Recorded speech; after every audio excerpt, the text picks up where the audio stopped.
नमस्कार दोस्तों।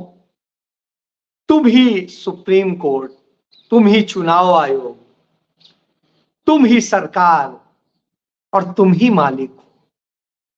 तुम ही तो हो जो सब कुछ हो। ये मैं नहीं कह रहा हूं।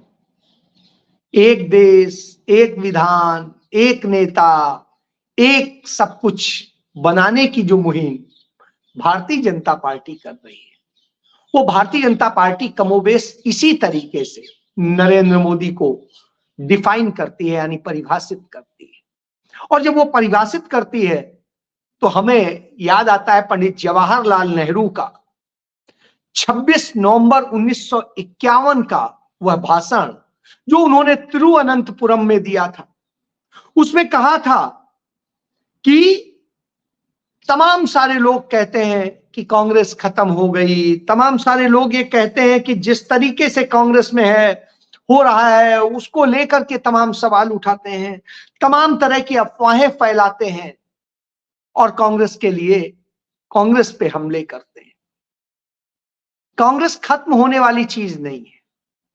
कांग्रेस एक विचारधारा है जो कई बार कमजोर होती है, लेकिन अंततः वो एक नए पेड़ को जन्म दे देती है। वो एक नया पौधा बना देती है और वो पौधा फिर कांग्रेस को आगे ले जाता है। यही तो कांग्रेस है और यही कांग्रेस का इतिहास है। आप याद करिए 1951 की ये पंडित जवाहरलाल नेहरू का बयान, और मैं खुद 23 सितंबर 2008 को मैंने राहुल गांधी का एक इंटरव्यू किया था। तब वो जनरल सेक्रेटरी होते थे कांग्रेस कमेटी के और युवा मामलों के प्रभारी थे। उन दिनों जब वो आए थे पंजाब की यात्रा पर, तो चंडीगढ़ से एक यात्रा में मैं उनके साथ चला और उनके साथ बहुत सारी बातें। तमाम मीडिया देश का कह रहा था कि राहुल गांधी शादी करेंगे, राहुल गांधी ये करेंगे वो करेंगे। लेकिन जब मैंने राहुल गांधी से बात की और यह मैंने इंटरव्यू छापा, तो उन दिनों मैं स्टेट चीफ होता था पंजाब हरियाणा का, अमर उजाला अखबार का। पहले पेज पर वो इंटरव्यू छपा। वो मेरी दोस्त थी, अब जनता हमसफर। पहली बार मैंने उनके पर्सनल रिश्ते के बारे में कमेंट किया था। पूरे देश में पहला व्यक्ति था मैं वो। मैंने उस समय बताया था राहुल गांधी का विजन क्या है, राहुल गांधी करना क्या चाहते हैं, सोच क्या है। उन्होंने उस समय भी कहा था मुझे पद की चाह नहीं, मुझे अपने लिए कुछ करने की चाह नहीं, मैं चाहता हूं कि राजीव जी के समय की कांग्रेस बने। वो कांग्रेस बने जो युवाओं के बारे में सोचे, वह कांग्रेस बने जो समाज के आखिरी पंक्ति में बैठे व्यक्ति के लिए सोचे, कारपोरेट के लिए ना सोचे, जो कुछ पूंजीपतियों पर आश्रित ना हो। और राहुल गांधी इसको लेकर के बिल्कुल आक्रामक थे। वो चाहते थे दलित, आदिवासी, पिछड़ों, अल्पसंख्यकों, इन सबको कैसे बढ़ाया जाए, कैसे किसानों को मजबूत किया जाए और इस देश की आधार को मजबूत किया जाए, एमएसएमई सेक्टर को मजबूत किया जाए और युवाओं के लिए अधिक से अधिक रोजगार के अवसर पैदा किए जाए। उन्होंने भी यही बात कही थी कि कांग्रेस विचारधारा है और उस विचारधारा से हम लड़ेंगे। हम चाहते हैं वो लोग आए, वो लोग लड़े जो सच में करना चाहते हैं, लड़ना चाहते हैं देश के लिए, देश की विचारधारा के लिए, आइडिया ऑफ इंडिया के लिए। हम प्रचार के लिए नहीं करना चाहते हैं, इसीलिए हम प्रचार पर विश्वास नहीं रखते। राहुल गांधी ने कभी भी अपने विज्ञापन नहीं छपवाए, यही खूबी होती। मुझे याद है और आपको भी शायद याद होगा, पीछे नरेंद्र मोदी ने एक इंटरव्यू तो देते नहीं है, एक कार्यक्रम में वो बोल रहे थे और उसमें कह रहे थे मैं भी चाहता तो अपने बड़े विज्ञापन छपवाता, अपनी फोटो छपवाता, लेकिन मैं तो ऐसा नहीं करता हूं, प्रचार नहीं करता हूं। मैं चंडीगढ़ से दिल्ली आ रहा था, रास्ते में मैंने सोचा गिने जाए विज्ञापन कितने होते हैं, तो मैं घर से स्टेशन तक जब पहुंचते पहुंचते मैं विज्ञापन इतने थे कि उनको नंबर याद नहीं कर पाया। और उसके बाद जब ट्रेन में चढ़ा तो ट्रेन में भी विज्ञापन देखने को मिल रहा था। ट्रेन में बैठ के मैंने कहा कि कुछ सोशल मीडिया और यूट्यूब चैनल्स और सबको मैंने कहा देखा जाए क्या चल रहा है, तो उसमें भी विज्ञापन भरा पड़ा है। उसके बाद में मैं दिल्ली स्टेशन उतरा, वहां स्टेशन से शुरू हुआ और जहां तक मैं आया 7 किलोमीटर की दूरी थी। उस 7 किलोमीटर की दूरी में मैंने कम से कम 7,000 विज्ञापन देखे हो। सुबह अखबार खोला तो विज्ञापन, रात को टीवी खोला था तो विज्ञापन, कहां विज्ञापन नहीं था। मैं कुछ भाजपा के मित्र जो है सांसद हैं, उनसे बात हुई तो वो आए हुए थे दिल्ली में अपने कार्यालय में, तो वही बात होने लगी। उन्होंने बताया कि किस तरीके से करीब 60,000 करोड़ रुपए के विज्ञापन की पूरी योजना है हमारी। 60,000 करोड़ की, उसके अलावा तमाम सहयोगी और दूसरे लोगों से और जो पता चला वो भी पता चला। कमोबेश इससे यदि हम कम दूसरे नंबर पे आते हैं तो हमने सोचा चूंकि राष्ट्रीय पार्टी है, सेकेंड नंबर की पोजीशन की कांग्रेस पार्टी है, 19-20 करोड़ वोट जो है परसेंट वोट उसके पास भी है, उसका पता करें तो पता चला वो तो कहीं विज्ञापन की उसमें है ही नहीं। उसके बाद और मैंने पता किया तो पता चला कि सबसे ज्यादा फिर विज्ञापन आम आदमी पार्टी दे रही है, और वो आम आदमी पार्टी भाजपा के बाद में दूसरी सबसे बड़ी विज्ञापन दाता है। उसके भी हमने उदाहरण यहां भी देखे, चंडीगढ़ में भी देखे, पंजाब में भी देखते हैं। तमाम अखबारों में, दिल्ली के अखबारों में या तो पहला पेज नरेंद्र मोदी से था तो दूसरा जो पहला पेज बनाया गया था वो आम आदमी पार्टी के विज्ञापन से था। इस तरह से भरे हुए। इतना पैसा आता कहां से, किसकी जेब से निकाला गया और क्यों ये किया जा रहा है? यदि आप इतने मजबूत हैं, जीतने वाले हैं, 400 पार हैं, तो ये करने की जरूरत क्यों? क्योंकि वास्तव में आप डरे हुए, और जब डरे हुए होते हैं तो यही करते हैं। आप कांग्रेस को गाली देते हैं, क्यों? कांग्रेस को खत्म करने की बात करते हैं, क्यों? क्योंकि वो गरीबों की बात करती है, वो बात करती है पिछड़ों की, वो बात करती है दलितों की, वो बात करती है उस व्यक्ति की जो व्यक्ति वंचित है, शोषित है। बस यही तकलीफ। और ये बात करते हैं उस कारपोरेट की, उस पूंजीपतियों की, उन लोगों की जिनसे सब कुछ। तो जब उनके साथ खड़े होते हैं, उनके हिसाब से चलते हैं, तो आपके पास ये विज्ञापन के लिए पैसा भी आता है। वही पैसा लग रहा है। तो साहब यह चुनाव करीब करीब जिस तरह की हालात चल रहे हैं, लगता है 1 लाख करोड़ रुपए का धंधा है, और इसमें सबसे बड़ा जो 80% धन जाएगा इस विज्ञापन के धंधे में, वो विदेश चला जाएगा, भारत से चला जाएगा, क्योंकि विदेशी कंपनियां इन लोगों ने हायर कर रखी, वो विदेशी कंपनियां ये प्रचार कर रही। चलिए, इतने प्रचार के से फायदा क्या हो रहा है ये बताता। क्योंकि आप कांग्रेस पार्टी में जो कूड़ा हो चुके हारे हुए लोग हैं, जिन्हें कांग्रेस पार्टी ने किनारे कर रखा है, उन तमाम सारे नेताओं को ये अपनी पार्टियों में जब शामिल कराते हैं तो ऐसे मीडिया बखान करता है जैसे कांग्रेस खत्म हो गई, ऐसे बखान करता है कि जैसे पता नहीं क्या हो गया। लेकिन कांग्रेस पार्टी में जब इनके जीते हुए सांसद, इनके जीते हुए विधायक, इनके मौजूदा ताकतवर लोग शामिल होते हैं तो उस पर जिक्र नहीं होता है। उदाहरण बता देता, एक बहुत बड़े कांग्रेस पार्टी में ज्वाइन किए हैं ब्रजेंद्र सिंह, जो पहले पूर्व आईएएस हैं, और इसके साथ साथ वो जो सबसे बड़े जाटों और भूमिहीनों के भगवान के तौर पे उन्हें देखा जाता है, सर छोटू राम, उनके परिवार से हैं, उनके वो नाती लगते हैं। तो आप समझ सकते हैं उनके जो नाती हो वो ज्वाइन करते हैं कांग्रेस पार्टी, और वो सिटिंग सांसद हैं बीजेपी के हिसार से, हरियाणा में। उनके पिता केंद्रीय मंत्री थे नरेंद्र मोदी सरकार में और राज्यसभा सदस्य हैं इस समय भी। इसके अलावा उनकी माता बीजेपी की विधायक है, वो ज्वाइन करते हैं। वो बताते हैं क्यों ज्वाइन कर रहे हैं, उसके पीछे वजह बताते हैं। वो भी आइडिया ऑफ इंडिया के उस थीम को बताते हैं कि वो खत्म हो रहा है चूंकि बीजेपी में, इसलिए ज्वाइन कर। और वहीं दूसरी तरफ जब तमाम और लोग ज्वाइन करते हैं, आज ही राजस्थान के भारतीय जनता पार्टी के एक बहुत कद्दावर नेता सांसद हैं, मौजूदा सांसद हैं राहुल कसवा, वो कांग्रेस पार्टी ज्वाइन कर लेते हैं। और भारतीय जनता पार्टी किन्हें ज्वाइन कराती है?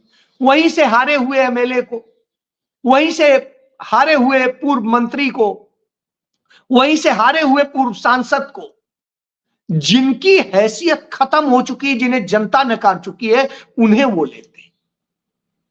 तो इससे आप समझिए यह अंतर है दोनों।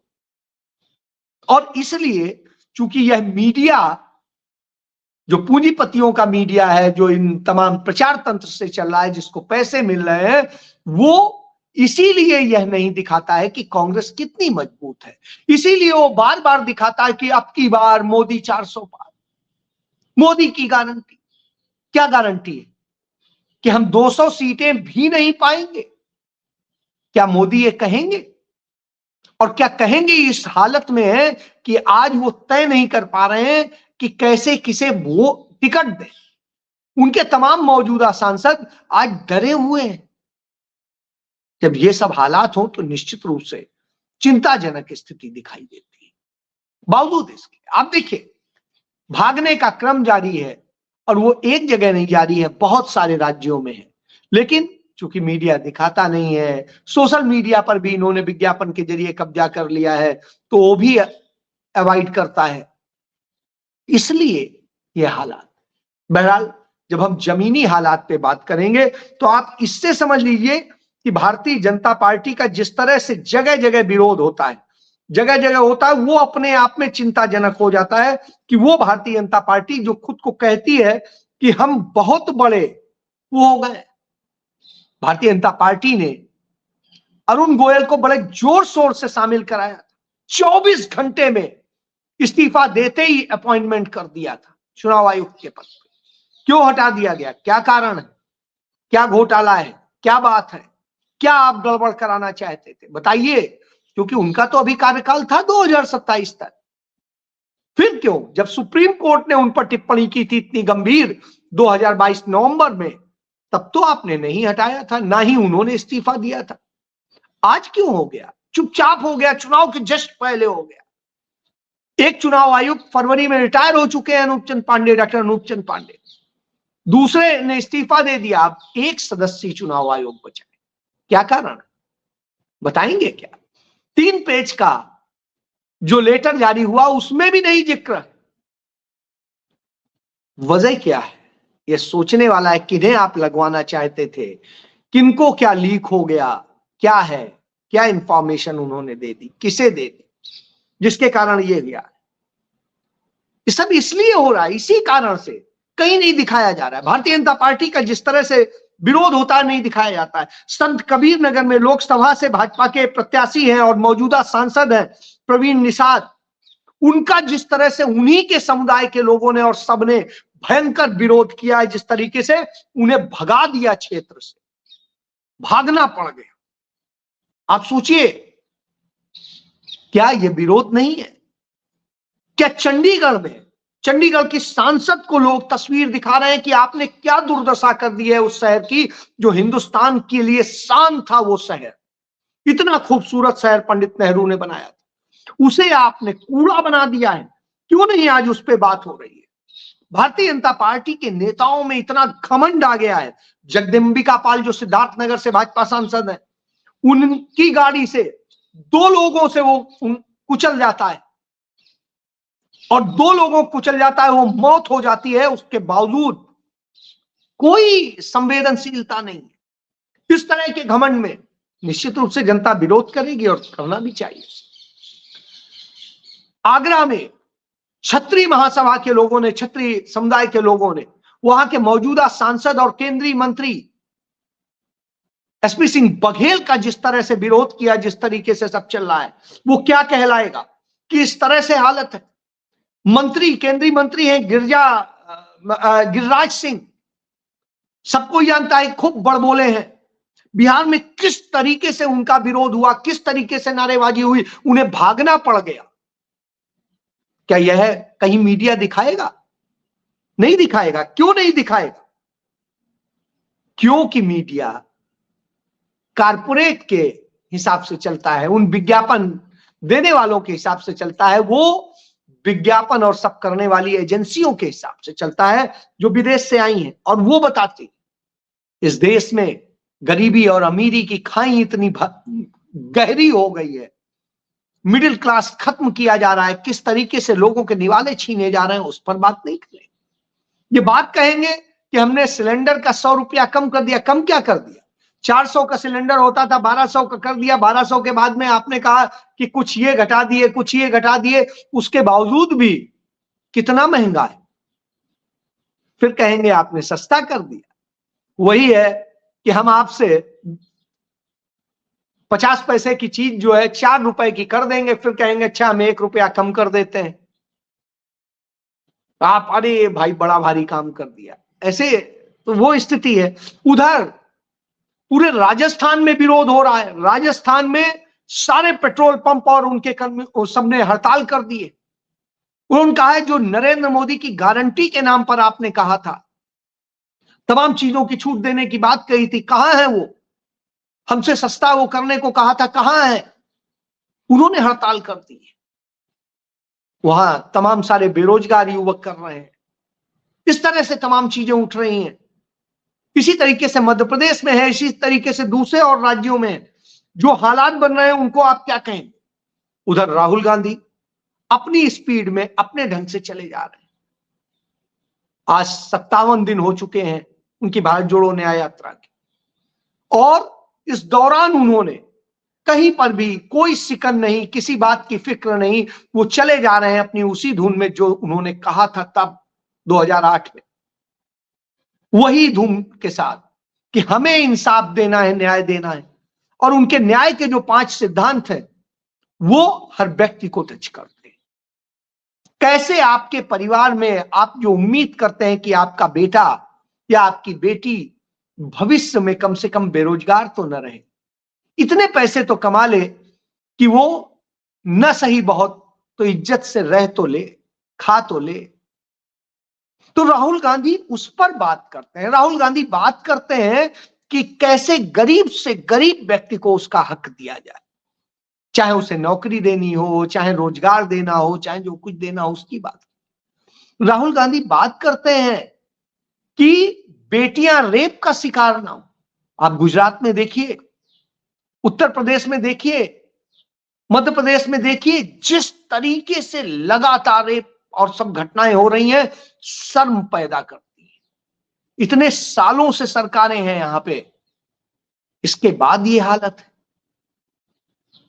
तो उन बेटियों को कैसे सुरक्षित किया जाए, कैसे सुरक्षित किया जाए किसान को, उसके लिए कैसे कैसे क्या योजना की जाए। तो उसके लिए एमएसपी की गारंटी लाने की बात करते हैं, और उनको कैसे गारंटी दी जाएगी, कैसे उसको भरपाई की जाएगी, इसको लेकर के वो सोचते हैं।